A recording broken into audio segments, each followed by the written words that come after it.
girl was already crying when Evan Halverson stopped walking, barefoot in snow, socks soaked black. Her mom wouldn't wake up, and the cold metallic air carried urgency that made strangers into witnesses. Snow collected on his coat while she gripped his sleeve, and Evan knelt, slush soaking through his slacks. But the medication delay that put her mother in diabetic shock traced back to his own company. The distribution optimization he'd approved to impress shareholders had created delivery gaps across 7 states. 12 hospitalizations, 3 deaths. The woman unconscious in that Corolla was the predictable outcome of decisions he'd made where efficiency meant spreadsheet numbers instead of people rationing insulin. Drop a comment where you're watching from and subscribe before someone you love becomes a statistic in a system you helped create. Because Evan is about to discover how many people died because he chose profit margins over delivery timelines. She grabbed his coat with both hands before he could process what was happening, her fingers locking onto the wool fabric with the kind of grip that comes from desperation rather than strength. And when Evan Halverson looked down, he saw a child barefoot in the snow, her socks soaked black against the concrete, her face streaked with tears that hadn't stopped long enough to freeze. He'd been mid-sentence, his phone pressed to his ear, the voice on the other end demanding answers about Q4 distribution efficiency metrics that suddenly felt irrelevant. And the girl was saying something he didn't immediately understand because the words didn't make sense in the context of a Thursday evening outside the Westfield Valley Fair parking structure in Santa Clara County, where people moved quickly between warmth and cars and didn't stop for children who appeared out of nowhere with panic carved into their expressions. She said it again, louder this time, her voice cracking under the weight of whatever had driven her to grab a stranger in a tailored coat who clearly had somewhere else to be. Her mom wouldn't wake up. She'd been shaking her for a long time. She didn't know what else to do. The phone slipped from Evan's hand before he made the conscious decision to let it go. The device hitting the pavement with a crack that registered somewhere distant in his awareness. And he found himself kneeling without planning to, the snow soaking through his slacks, his knees pressing into slush that smelled of exhaust and cold metallic air. The girl was maybe 6, small enough that her eyes were level with his when he crouched, and there was something in the way she looked at him that suggested she'd already asked other people and been ignored. That he was not her first choice but her last one, and that distinction carried a weight he felt settling across his shoulders like the snow accumulating on his coat in soft, persistent percussion. He asked where her mother was, his voice steadier than it should have been given that his brain was still catching up to the moment. She pointed toward the far end of the structure, toward a blue Corolla parked at an angle that suggested the driver had pulled in without the strength to correct the alignment.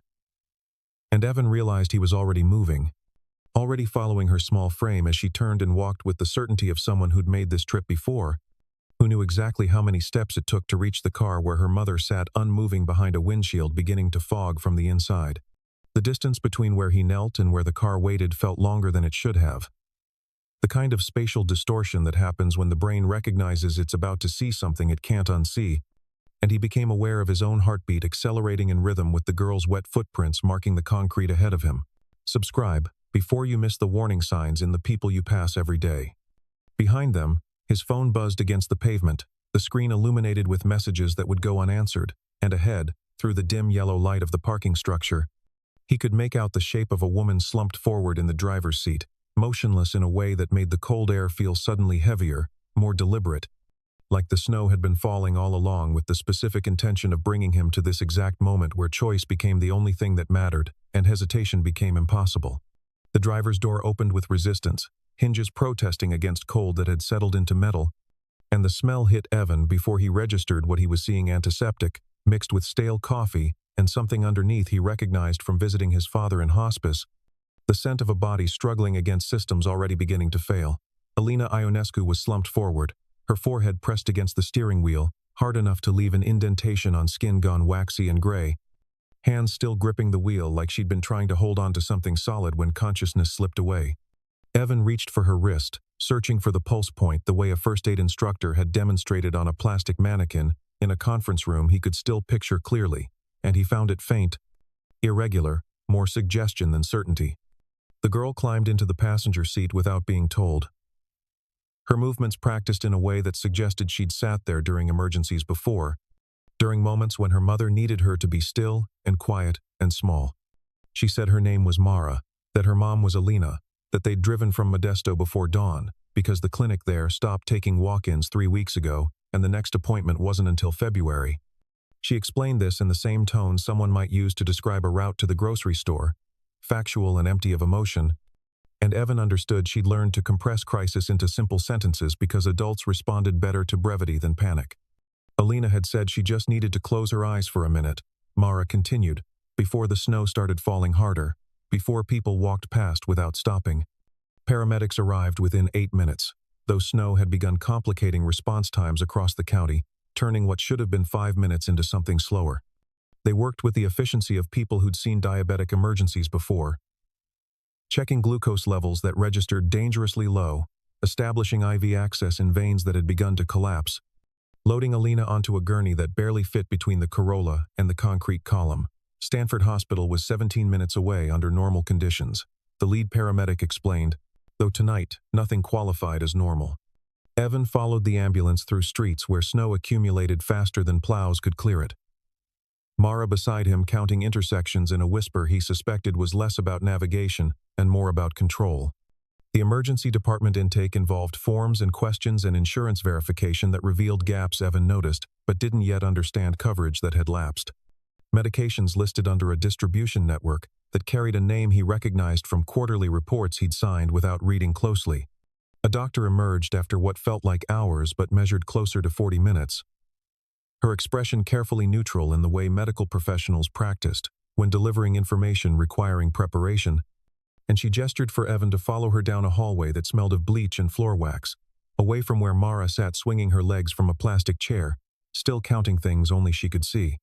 The diagnosis came in language Evan understood technically but hadn't connected to real consequence until the doctor explained it outside observation. Her voice lowered because the information carried weight requiring softer delivery. Diabetic ketoacidosis complicated by untreated kidney infection, blood sugar levels high enough to shut down metabolic function, organ stress that would have killed Alina within hours if the timeline had stretched longer. Treatment had begun insulin, fluids, antibiotics, through lines tethering her to machines monitoring rhythms. Evan could see through the window, digital displays pulsing in greens and reds that apparently meant stability. Mara asked if her mom was going to get in trouble for sleeping in the car, and the question landed in a way that made Evan realize the child had been cataloging consequences this entire time, building an inventory of potential punishments while adults focused on medical intervention. He told her no, though he had no authority to make that promise, and watched her process the answer with skepticism that came from experience with adult reassurances that failed to materialize. She swung her legs from the plastic chair, heels hitting metal with rhythmic percussion, and mentioned almost casually that her mom always cut pills in half to make them last longer, that the prescription bottle said 30 days but Alina stretched it to 60, sometimes longer depending on pharmacy delays. The chart appeared on a tablet a nurse handed Evan by mistake, an assumption he was family rather than a stranger who'd stopped in a parking structure, and he should have corrected the error immediately, but found himself reading instead, tracking through medication history that showed gaps where refills should have been automatic. The distribution delay flag appeared 3 entries down, a notation so routine it barely registered as significant among medical abbreviations, but Evan recognized the supplier code because he'd seen it in quarterly logistics reports he'd approved during optimization reviews the previous spring.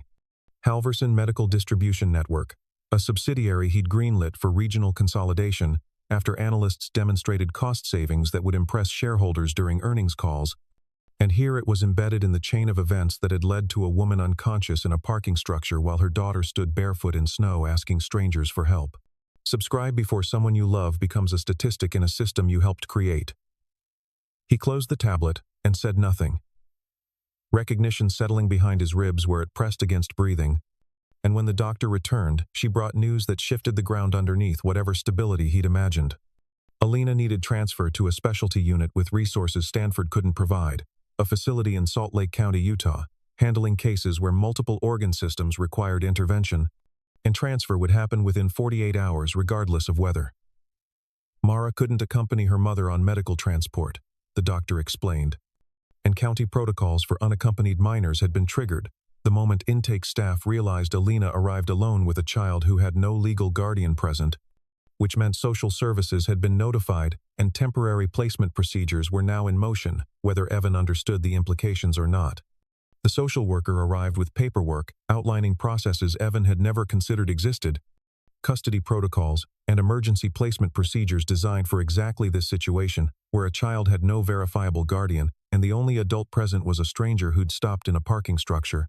Her name was Patricia Vance, and she spoke with the efficiency of someone who delivered this information multiple times per week, explaining that Mara would be placed with a licensed foster family in Santa Clara County until Alina stabilized, or until relatives could be located through proper channels. The placement would happen within hours, and while Evan could provide a statement about circumstances, he had no legal standing to object.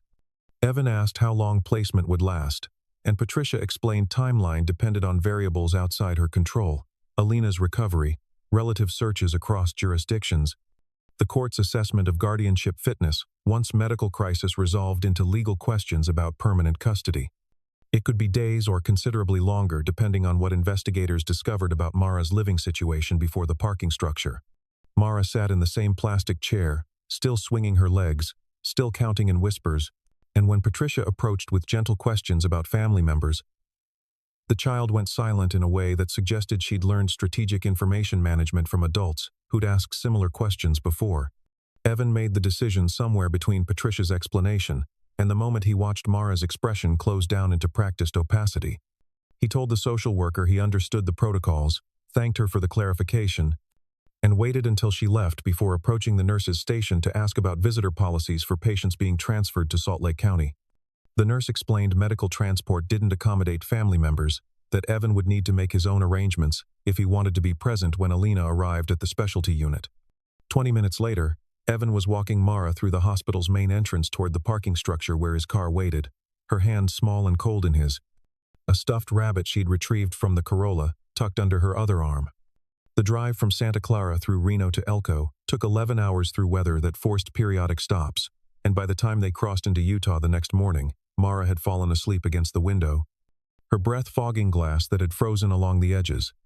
The hospital in Salt Lake County had Alina's room ready, the transfer coordinated with precision that suggested these cross-state medical emergencies happened frequently enough to warrant established procedures, and when Evan approached the intake desk with Mara beside him, still holding the rabbit, still half asleep from the drive, the administrator looked up from her screen and asked a question that carried implications Evan hadn't fully calculated when he decided to leave California.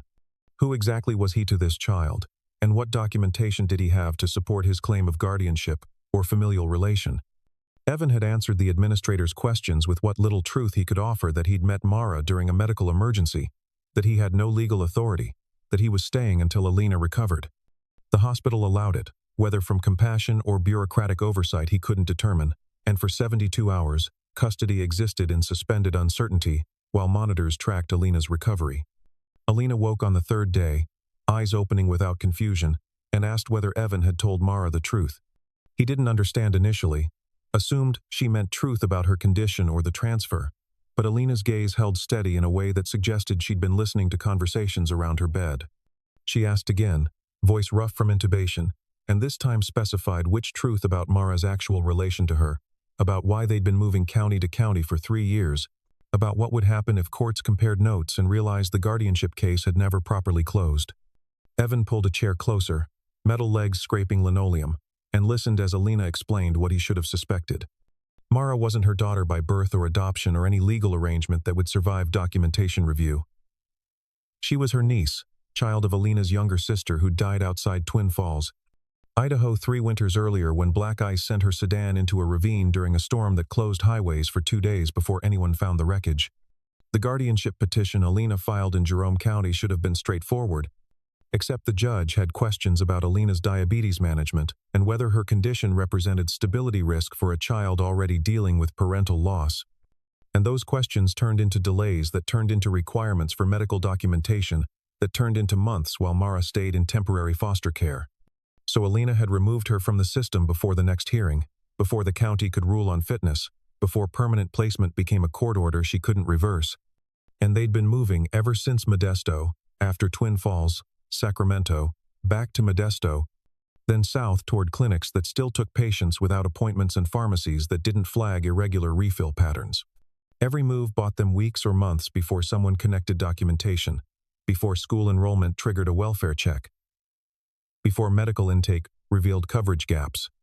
They'd been surviving in spaces between systems, navigating bureaucratic blind spots where a woman and child could exist without drawing attention that forced official resolution. Subscribe before you realize how many people disappear into the gaps we pretend don't exist.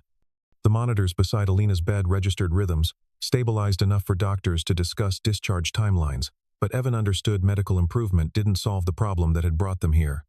Somewhere in databases across Idaho, California, and now Utah, flags were accumulating unresolved custody, cross-state medical claims, a child traveling with an adult who had no documented authority, and the longer Mara stayed with Evan, the more those flags would multiply into questions requiring answers neither he nor Alina could provide without triggering the exact intervention they'd spent 3 years avoiding. The email arrived while Evan sat in a rental office space in San Mateo, attempting to manage work that had accumulated during his absence. Though management felt like the wrong word for staring at spreadsheets without processing numbers and answering questions about the zoning dispute, with responses that no longer felt relevant. The sender's name appeared unfamiliar until he opened the attachment and recognized legal letterhead from a firm specializing in rural health access litigation. The subject line containing language he'd been trained to flag immediately. Class action preliminary discovery. Medication distribution delays. Halverson Medical Distribution Network listed as defendant alongside 3 other regional suppliers whose consolidation strategy had mirrored his company's optimization model. The complaint outlined cases across 7 states: Montana, Idaho, Wyoming, Nevada, Utah, New Mexico, Arizona, each involving patients who'd experienced critical delays in prescription fulfillment during the 18 months following regional warehouse consolidations. Evan had personally approved during quarterly reviews that prioritized cost efficiency over delivery timelines. Delays ranged from 3 days to 6 weeks, and while most involved inconvenience rather than catastrophe, the complaint highlighted 12 instances where medication gaps contributed to hospitalizations, 3 where patients died from complications that might have been preventable with consistent treatment access, and dozens more where rationing behaviors like cutting pills in half had become survival strategies. Alina Ionescu's name didn't appear in the filing, but Evan recognized her situation in the pattern description: diabetic patients in rural counties, experiencing insulin delivery interruptions that forced them to stretch supplies beyond safe parameters, leading to ketoacidosis events requiring emergency intervention. He scrolled through exhibit documentation, including internal memos he'd written himself, efficiency reports that celebrated percentage reductions in overhead, without mentioning geographic coverage gaps those reductions created, and algorithmic modeling that had identified rural distribution routes as optimization opportunities because demand density didn't justify maintaining redundant infrastructure. The mathematics had been sound, the business logic unassailable, and cost savings had impressed shareholders enough to trigger executive bonuses, including one Evan had deposited without questioning the systems that generated the surplus. Somewhere between reading his own words in legal context and recognizing that Alina represented not an exception, but a predictable outcome of decisions he'd made in conference rooms, far removed from parking structures where children stood barefoot in snow, Evan understood that fixing this would require more than internal reform or quiet policy adjustments. The journalist who'd sent the email followed up with a phone call Evan let go to voicemail, her message explaining she'd been investigating rural medication access for 8 months and had sources willing to testify about distribution decisions that prioritized profit margins over patient access, and she wanted confirmation whether Evan would provide internal documentation that might support claims the company had known about delivery gaps and chosen not to address them. Subscribe before the pattern you helped create reaches someone you can't ignore. He deleted the voicemail, then recovered it, then listened 3 more times before implications settled. Fully testifying meant destroying the structure he'd built. Staying silent meant protecting systems that would continue producing outcomes like Alina's emergency, and either choice would define what kind of person he'd been all along versus what kind he might still become if he made the decision that felt impossible but increasingly unavoidable. For 11 days, it felt survivable. Alina's levels stabilized. Mara attended her first full week of school in 18 months at a small elementary in Provo. And Evan scheduled an internal audit of the distribution algorithm, convinced he could correct the flaw without exposure.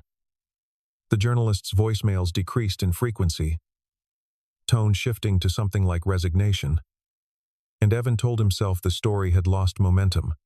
The certified letter arrived on a Tuesday, forwarded from Alina's last address in Modesto through a mail tracking system that had located her current hospital placement in Utah. with efficiency demonstrating exactly how visible they'd become across jurisdictional databases. The return address showed Jerome County Courthouse in Idaho, the case number matching the guardianship petition Alina had described, the one she'd removed Mara from before the judge could rule, the one suspended pending medical documentation never submitted, the one that apparently hadn't closed just because parties stopped appearing for hearings.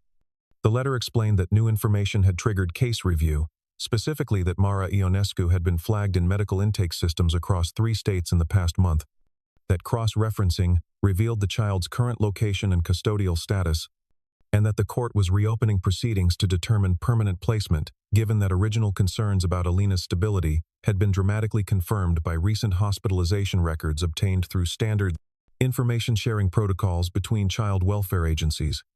A hearing had been scheduled for 3 weeks from the letter's date in Boise rather than Jerome County due to multi-jurisdictional complexity. Mandatory attendance required for all parties, including Alina Ionescu as petitioner and any adults currently providing care for the minor, and failure to appear would result in default judgment, favoring state recommendation for foster placement pending further investigation. The letter included secondary notice explaining that given the multi-state nature of the case and previous attempt to remove the child from protective custody, the court had issued a preliminary order restricting Mara's movement across state lines until the hearing resolved questions about long-term guardianship, effectively creating a geographic boundary neither Alina nor Evan could cross without triggering contempt charges that would immediately terminate any possibility of favorable custody determination. Evan read the restrictions twice before understanding fully they were trapped in Utah until the Boise hearing. Alina's medical improvement irrelevant to legal machinery that had finally caught up with 3 years of geographic evasion, and the timeline was short enough that preparation felt impossible but long enough that waiting felt like torture designed specifically to demonstrate how thoroughly the system could reassert control once it decided to pay attention.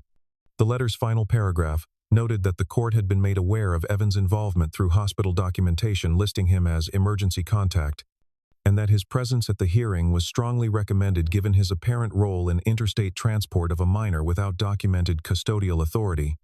Language that suggested his decision to drive Mara to Utah had transformed him from helpful stranger into potential legal liability, requiring formal examination under oath.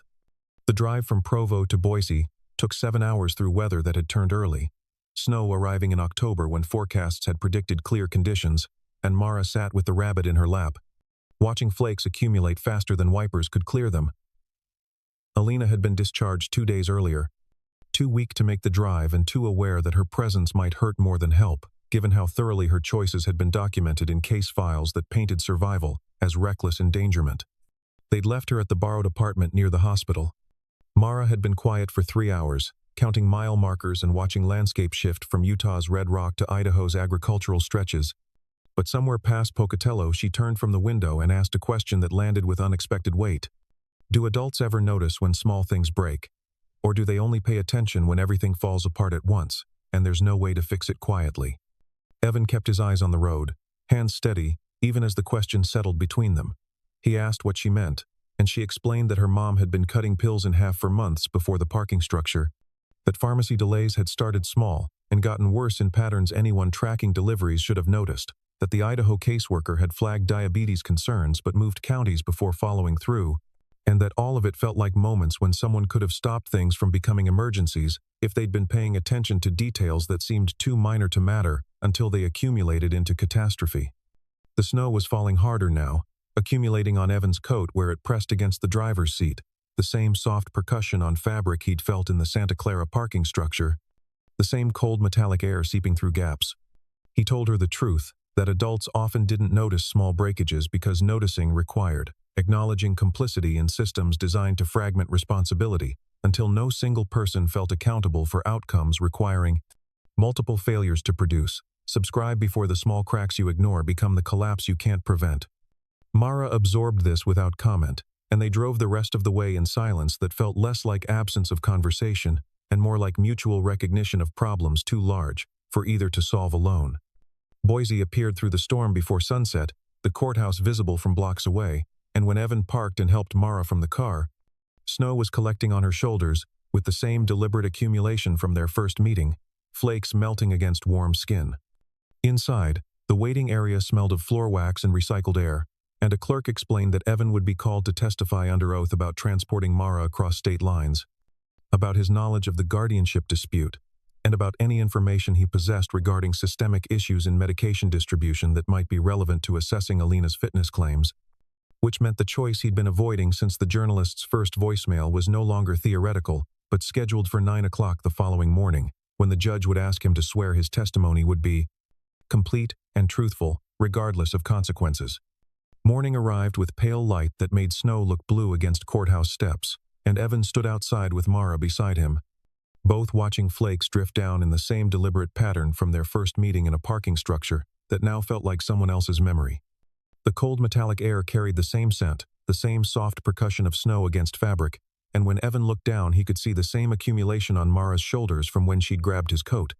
She held the rabbit close, breath visible in small clouds that dissipated quickly. She asked if he was scared.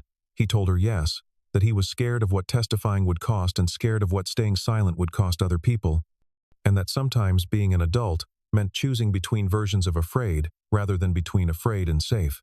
Mara nodded like she'd already understood that safety wasn't actually available and had been waiting for an adult to acknowledge what she'd figured out when her mother died, and the system supposed to protect her had become something she needed protection from. The doors were heavy wood and glass, suggesting permanence and authority, and through windows Evan could see the hallway where clerks moved with efficiency of people performing routine tasks that happened to determine life trajectories they would never think about once paperwork was filed.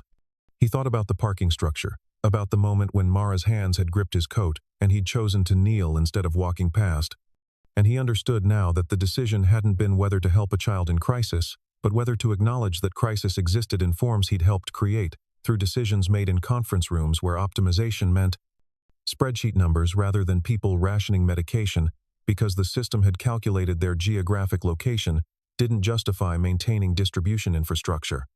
Mara looked up and said something that wasn't a question but felt like one that she was glad he'd stopped that night, that most people hadn't, and that she hoped whoever was inside understood that stopping was harder than it looked because it meant seeing things you couldn't unsee and knowing things you couldn't unknow.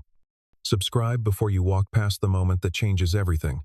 The courthouse doors swung open from inside, someone propping them wide for morning proceedings, and warm air from the building met cold air outside in visible currents that marked the boundary between waiting and beginning. Evan felt Mara's hand slip into his, small and cold and trusting in a way that made the weight of what he was about to do settle across his shoulders like snow that had been accumulating since they'd left the car.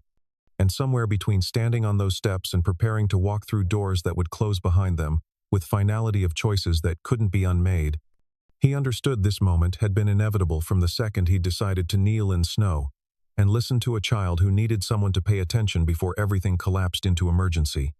The courtroom smelled of old wood and floor polish, institutional scent, suggesting permanence in spaces where temporary crises became permanent records. And Evan sat facing the judge's bench, while Mara waited in a separate room with a social worker. The judge was a woman in her 60s whose expression suggested she'd heard every variation of circumstance. And when she asked Evan to state his relationship to the parties involved, he understood that careful language he'd been constructing had become irrelevant. He explained how he'd met Mara in a parking structure, followed the ambulance to Stanford, driven her to Utah when California Social Services initiated placement procedures, and the judge listened without interrupting until she asked a question that reframed everything. Had he considered that his actions might constitute unauthorized transport of a minor across state lines without documented custodial authority? And if so, had he consulted legal counsel about implications of continuing involvement in a case where his connection to the child was based entirely on a single parking lot encounter? Evan told the truth no. He hadn't consulted counsel, and yes, he'd understood the unauthorized nature, but had proceeded because walking away after Mara asked for help had felt like a different kind of violation that didn't require legal language to recognize as wrong. The attorney representing the state's foster placement recommendation stood and asked whether Evan was aware his company, Halverson Medical Distribution Network, had been named in a class action lawsuit alleging systematic delays in rural medication delivery that contributed to medical emergencies across multiple states, and whether he would provide testimony about internal decision-making that might be relevant to assessing whether external circumstances played a role in Alina Ionescu's hospitalization.